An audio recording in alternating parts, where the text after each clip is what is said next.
자, 그러면 중소기업 자금, 돈 위주로 주요 사항, 핵심 사항 리뷰해 보도록 하겠습니다. 그리고 설명회 현장에서 담당자님이 강조하신 내용이 있는데 평가 지표 중 경영주 역량이 중요하더라 라고 이렇게 회고를 하시더라고요. 그래서 보증 지원을 위해서는 대표님의 역량이 매우 중요한 요소다 라고 보시면 될 것 같아요. 그리고 아직 사업자를 내지 않은 예비 창업자, 즉 사업자 전인 단계에는 사업자를 내서 초기 기업인 경우보다 예비 창업 전용 사업자 전의 자금을 활용했으면 오히려 더 보증 지원이 수월한 부분이 있을 것 같고요. 지금 노란색으로 표시된 부분들이 다 관련된 부분이고요. 아무래도 뉴페이스 지원 사업, 신규 R&D 과제 같은 경우에 기존부터 있던 게 아니기 때문에 아직 많은 분들이 잘 모르실 수가 있습니다. 그래서 적극적으로 신청하시고 활용하시면 좋을 것 같습니다. 안녕하세요. 창업 멘탈 코치입니다. 오늘도 여러분들이 사업하는 데 도움되는 좋은 정보 가지고 왔습니다. 오늘 보실 영상의 제목은 중소기업 자금 등 2023년 중소기업 시책 설명회를 제가 다녀와서 관련 핵심적인 정보와 내용 요약해서 전해드리도록 하겠습니다. 여기 보시면 서울지역 중소기업 지원사업 설명회라고 되어 있는데 제가 이 시책 설명회를 최근에 다녀왔고요. 서울 중소벤처기업청만 아니라 경기 중소벤처기업청에서도 하는 시책 설명회 두 군데를 제가 연달아 다녀왔었던 이력이 있습니다. 먼저 경기 중소벤처기업청의 현장 모습 한번 보여드리도록 할게요. 경기지방 중소벤처기업청의 모습이고요. 경기도 수원에 위치해 있습니다. 이렇게 큰 대강당에서 이날 제가 첫날 갔었는데 많은 분들이 참석을 했었고요. 저도 현장에서 설명회 내용을 들었습니다. 이렇게 수출, 마케팅, R&D 창업 등 그리고 다양한 분야에 대해서 설명회가 진행이 되었었고요. 이번에는 서울 중소벤처기업청의 모습도 한번 보여드리도록 하겠습니다. 서울지방 중소벤처기업청은 제가 이튿날 방문을 했었고 여기 보시면 관악구청에서 진행을 했었습니다. 관악구 제가 현장에서 촬영한 모습이고요. 관악구청의 모습입니다.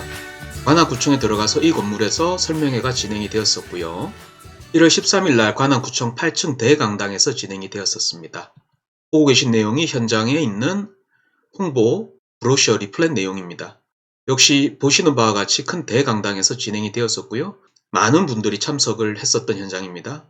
중소기업 관계자뿐만이 아니라 저와 같은 컨설턴트님도 많이 와 계셨던 걸로 판단이 되고요. 현수막을 제가 확대해서 촬영을 해봤습니다. 그리고 현장에서 분야별 1대1 상담도 진행이 되었었고요. 상담 분야는 창업 및 벤처, 자금, 보증, 수출, R&D, 소상공인 분야 등 다양한 분야에서 상담이 진행이 되었었습니다. 현장의 강단의 사진도 제가 촬영을 해보았고요. 역시 자금, 기술보증기금, 신용보증기금 등 해당 사업 담당자님들이 직접 관련 내용을 설명을 하고 발표를 하셨습니다. 그럼 주요 핵심 내용 리뷰해 보도록 하겠습니다. 그 전에 일단은 책자 크기가 다르더라고요. 저는 매년 이 정책 설명회를 참석을 하는데 코로나 터진 이후에 처음으로 지금 오프라인 설명회였습니다. 제가 알기로 2020년 초가 오프라인 설명회 마지막이었고요. 그 이후로는 코로나 때문에 쭉 설명회가 없었죠. 일단 책자 크기 자체가 다르더라고요. 좌측이 2020년도, 우측이 2023년도입니다. 2020년도에는 이런 형태의 책자를 받았습니다. 1권 중소벤처기업부, 2권 유관기관. 올해는 보시는 형태의 책자를 받았고요. 색깔이 약간 다르죠. 1권 중소벤처기업부를 서로 비교해 봤는데 두께는 조금 더 두꺼워졌고 이 사이즈는 조금 더 줄었습니다. 유관기관 편도 마찬가지고요. 이러한 껍데기적으로 보이는 조금 차이점이 있었습니다. 자, 그러면 중소기업 자금, 돈 위주로 주요 사항, 핵심 사항 리뷰해 보도록 하겠습니다. 2023년 자금 지원 정책 방향에 대한 부분인데 고금리 지속에 따른 기업 이자 부담을 완화하기 위해 2차 보전 예산을 신설하고 신규 보증에 대해 보증 요율을 인한다라는 부분이 2023년 자금 지원 정책 방향으로 발표를 했었습니다. 총 146조 원에 대한 규모고요. 정책 자금 8조 원, 중진공 자금을 말하죠. 소상공인 자금 3조 원 포함해서 중진공 자금 8조 원이고요. 보증은 138조 원, 신용보증기금 62조, 기술보증기금 29조, 지역신용보증재단 48조에서 총 146조 원의 사이즈로 진행이 된다고 보시면 될 것 같습니다. 아래 테이블 보시는 게 중진공 정책자금이죠. 정책자금 4조 2천억 원에 2차 보전 8천억 원에서 4조 한 9천억 원, 한 5조 정도 됐죠.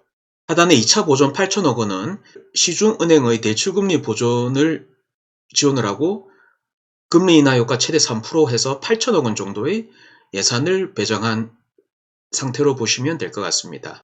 자, 그러면 23년 자금 지원 정책 방향 계속해서 말씀드리면 중진공의 큰 덩어리는 말씀드렸고 신용보증기금 62조, 기술보증기금 29조, 지역신용보증재단 48조, 그리고 소상공인 정책자금 3조 원 해서 이러한 사이즈로 2023년도 계획이 되어 있습니다. 자, 그럼 중진공 정책자금부터 한번 보도록 하겠습니다. 핵심적인 내용만 말씀드리도록 할게요.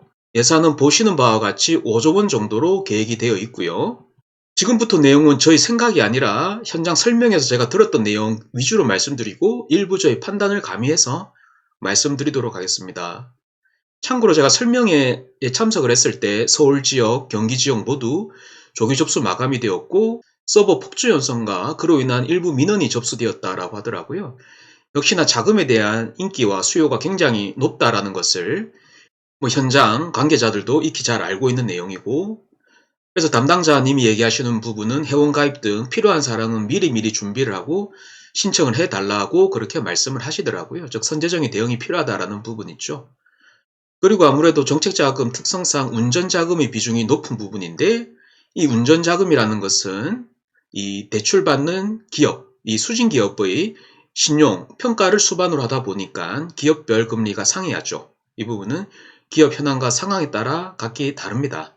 자, 그래서 아무래도 이 중진공 자금이 정책 자금이다 보니까 정책 우대 사항 등에 대한 부분에 대해서 선제적인 업무 대응이 필요하다라는 부분에 대해서 사업 담당자님이 말씀을 하신 부분이 있습니다. 그래서 이 부분 참고하시면 좋을 것 같습니다. 자, 두 번째 기술보증기금 기보에 대한 부분인데 보시는 바와 같이 설립 이후 444조 원의 기술보증을 창의적인 아이디어와 기술을 보유한 기업에 보증 지원하여 공급하고 있다라고 그렇게 설명을 했고요. 주요 지원 업종은 신산업 및 스케일업 지원, 그리고 청년 창업 지원, 그리고 기술 개발 및 수출 지원, 그리고 혁신금융 등 자금 조달 다양화를 위해서 보증 공급을 하고 있다라고 밝혔고요. 그래서 기보 특성상 담보가 없거나 부족한 경우에 이용하는 것이 일반적이고 업종으로 놓고 봤을 때 제조업이나 소프트웨어 개발업 등 중심으로 진행이 되고요. 물론 그 외 업종도 해당은 되겠죠. 대략 매출액의 25%에서 30% 수준의 보증 한도가 나오는 게 일반적인데 이 부분은 당연히 기업 상황에 따라 다르겠죠. 그리고 운전자금의 추가 한도를 위하여, 즉 한도 증액을 위해서 R&D 기술 개발에 대한 이슈라든지 특허 등 지식재산권 등 특허 가치 평가 등을 통해서 한도를 조금 더 늘릴 수 있는 부분이 있기 때문에 기술보증기금 이용 시 참고하시면 좋을 것 같습니다. 아무래도 보증기금 설립 특성상 이러한 부분으로 이해하시면 될 것 같고요. 그리고 설명회 현장에서 담당자님이 강조하신 내용이 있는데 평가 지표 중 경영주 역량이 중요하더라 라고 이렇게 회고를 하시더라고요. 이 부분은 그간의 경험적 데이터에서 도출되었다라고 하시고요. 그래서 보증 지원을 위해서는 대표님의 역량이 매우 중요한 요소다라고 보시면 될 것 같아요. 그 역량 중에 동업종 경력이라든지 동일 업종의 기술 이해도 수준, 즉 전공이라든지 이 업력, 이러한 부분들 종합적으로 판단이 되어서 보증평가 시 아주 중요한 요소다라고 이해하시면 좋을 것 같아요. 이번에는 신용보증기금에 대한 내용 살펴보도록 하겠습니다. 아무리 적은 금액이더라도 현장 조사는 필수로 진행을 한다라고 하셨고 분으로 현장을 직접 확인해서 영업 현황을 필수적으로 확인을 한다라고 말씀을 하셨습니다. 물론 이 부분은 저도 알고 있는 내용입니다만 혹시나 모르시는 분들을 위해서 제가 유튜브 방송을 통해서 다시 한번 말씀을 드리고요. 그리고 보증 지원 시 연대보증 입보가 면제되는 부분이 있긴 하지만 해당 보증을 지원해주는 그 기금 입장에서는 리스크 관리가 필요한 부분이기 때문에 역지사지 관점에서 관리가 필요하지 않겠나라는 생각이 들고요. 그리고 신용보증기금에서는 기본적으로 정부가 육성하라고 하는 섹터에 지원해주는 예산에 대한 배분이 있습니다. 그래서 해당 섹터의 전체 예산에서 40에서 45% 정도 그 정도가 될 것 같은데 이 부분은 해당 섹터에 배정하기 위해서 별도로 예산이 편성이 되어 있다라고 보시면 될 것 같고요. 관련 부분은 중점 정책 부분이죠. 즉 중점 부분 우선 지원에 대한 부분입니다. 정책금융 특성상 그러하다라고 이해하시면 될 것 같고요. 관련된 부분은 수출기업이나 창업기업, 고용유발기업 등에 해당이 되고 이 부분은 중진공도 그렇고 그리고 신용보증기금과 같은 정책금융도 그렇고 정책 우선 분야, 중점 우대 분야에 대한 부분에 대해서 미리 관심을 가질 필요가 있을 것 같습니다. 제가 말하는 것은 선제적인 대응이 필요하다는 것이죠. 그리고 신용보증기금 계속 이어서 창업기업의 신용평가의 핵심은 차입금에 대한 상한 능력평가가 핵심이죠. 그래서 그 관련 평가지표에는 성장성, 수익성, 안정성 등이 해당이 될 것이고요. 그리고 아직 사업자를 내지 않은 예비창업자, 즉 사업자 전인 단계에는 사업자를 내서 초기 기업인 경우보다 예비창업 전용 사업자 전의 자금을 활용했으면 오히려 더 보증지원이 수월한 부분이 있을 것 같고요. 다만 이 부분도 특정 조건에 해당이 되시면 좋겠네요. 안경사 등과 같은 전문 자격을 가진 창업이라든지 공장 경력 10년 이상의 제조업 현장 전문가라든지 대기업 연구경영서 몇 년 이상 등 R&D 연구개발 전문가 등 이러한 분들인 경우에 사업자를 내시기 전에 예비창업 전용 이 보증지원을 통한다라고 하면 창업기업의 포지션보다 조금 더 유리한 조건으로 보증지원이 가능할 수 있을 것으로 판단이 되고요. 이러한 맥락에서 현장에서도 관련 내용을 설명한 이력이 있습니다. 이번엔 수출에 대한 부분인데요. 일단 수출 바우처 사업의 정부 보조율이 완화된 부분과 이 수출액 포함 부분에서 직접 수출액, 간접 수출액이 포함이 되었다라는 이 두 가지 부분 제가 주요 이슈상으로 말씀드리고 싶고요. 지금 작년과 달라진 부분을 놓고 보면 2020년도 같은 경우에 국고 보조율을 뺀 나머지가 자부담률이지 않습니까? 그래서 국고 보조율이 30%에서 70%였죠. 즉 자부담률이 반대로 얘기하면 70%에서 30%였던 거고요. 특히 중견 글로벌 지원 부분에서 보시게 되면 자부담률이 좀 높았죠. 자, 그런데 2023년도 같은 경우에 아래 보시는 바와 같이 국고 보조율, 즉 지원율이 중소기업 70%, 중견기업 50%에서 이 자부담 비율이 중견기업 쪽에 좀 줄었다라고 보시면 될 것 같습니다. 그리고 2023년 수출 실적 증빙 및 지원 우대 항목을 보시게 되면 여기 붉은 박스 친 거 보시게 되면 인정 수출 증빙에 대한 부분에서 관세청 수출 실적 부분뿐만 아니라 간접 수출 실적, 즉 직접 수출, 간접 수출까지 인정 수출로 다 같이 포함한다라고 보시면 되겠습니다. 자, 이번엔 R&D에 대한 부분입니다. 지금 주요 변경사항 위주로 지금 보고 있습니다. 2023년 신규 R&D 과제에서 다수의 신규 사업이 반영이 되었고요. 예를 들어서 소상공인 스마트 기술 육성 R&D와 중소벤처기업 구조혁신 지원 R&D 등이 반영이 되었습니다.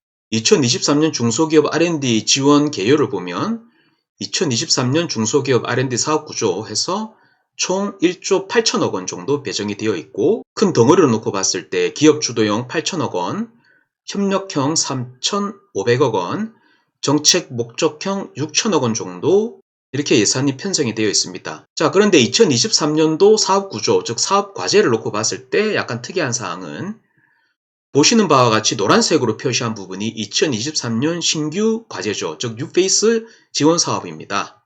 지금 노란색으로 표시된 부분들이 다 관련된 부분이고요. 아무래도 뉴페이스 지원 사업, 신규 R&D 과제 같은 경우에 기존부터 있던 게 아니기 때문에 아직 많은 분들이 잘 모르실 수가 있습니다. 그래서 상대적으로 기존에 수년째 이어오던 R&D 과제보다 이 신규 과제인 경우, 신규 지원 사업인 경우 경쟁률이 상대적으로 미비할 수 있기 때문에 관련된 내용 잘 참고하셔서 이러한 R&D 사업 중에 신규 과제, 예를 들자면 소상공인 스마트 기술 육성 R&D라든지 구조혁신 R&D라든지 이러한 부분들 잘 참고를 하셔서 관심 있다라고 하면 적극적으로 신청하시고 활용하시면 좋을 것 같습니다.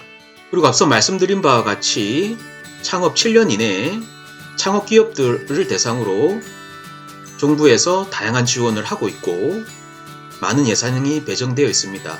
제가 컨설팅 하다 보면 특히나 사업을 하시던 분들 중에 창업을 하시고 폐업을 했을 때 이게 창업이 맞냐 아니냐, 개인 사업 또는 법인 사업을 영위하시다가 폐업을 했을 때 어떤 경우에 창업이고 어떤 경우에 창업이 아니냐, 뭐 이런 질문을 제가 많이 받고 있거든요. 관련된 영상도 제가 올린 이력이 있으니 이러한 정부 지원 사업에 관심 있다라고 하면 제도권에서 해석하는 창업이 뭔지 우측 상단에 링크 걸어 드렸으니 참고하시면 많은 도움 되실 것 같습니다. 꼭 보시기를 추천드리고요. 보신 분은 안 보셔도 되는데 안 보신 분은 꼭 보셨으면 합니다. 오늘 저는 보시는 제목의 내용으로 도움되는 정보 전해드렸고요. 여러분들의 응원과 격려는 제가 영상을 지속적으로 올린 힘이 됩니다. 앞으로도 여러분들이 돈을 버는데 도움되는 내용을 이 공간에서 꾸준히 공유하도록 하겠습니다. 지금까지 제 영상을 시청해주셔서 감사하고요. 그럼 더욱 좋은 내용으로 여러분들을 다시 찾아뵙도록 하겠습니다. 감사합니다.